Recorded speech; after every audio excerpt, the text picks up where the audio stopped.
त्या नेत्यांना विचार होता त्यामध्ये तो बोलू, त्यामध्ये आपण पुढे काय करण्यात आवश्यक आहे आणि त्याच्या नीती बरीचशी संपलेली असली तरी अजूनही जाती व्यवस्था पूर्ण संपलेली नाही.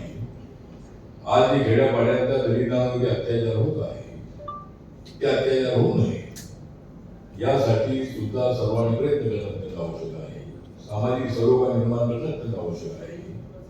त्यासाठी अशा परिषद आवश्यक आहे आणि या परिषदा ज्या आहेत त्या मुंबई, पुणे, नाशिक, ठाणे, छत्रपती संभाजीनगर, नागपूर, अमरावती आणि कोकण असे जे डिव्हिजन आहे त्या डिव्हिजन मध्ये एक परिषद ठेवायची आणि ती तारीख कुठली ते आम्ही ठरवणार आहोत.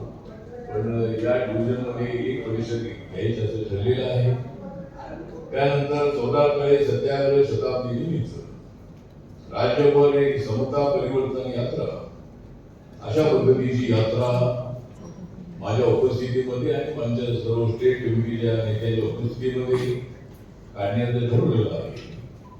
आणि 14 ऑक्टोबर हा बाबासाहेब आंबेडकरांनी धर्मांतर केल्याचा दिवस आहे. बाबासाहेबांनी 14 ऑक्टोबर 1956 आम्ही हिंदू धर्मात राहून सुद्धा आम्हाला न्याय मिळत नाही आणि म्हणून बाबासाहेब आंबेडकरांनी निर्णय घेतला आणि समतेवर आधारलेला, मानवतेवर आधारलेला, मनात अहंकार काढून टाकणारा अशा पद्धतीचा विज्ञानवादी बौद्ध धर्म हा त्यांनी स्वीकारलेला होता 14 ऑक्टोबर 1956. तर त्या दिवसाचं महत्व लक्षामध्ये घेऊन 14 ऑक्टोबरला सातारा हे जे ठिकाण आहे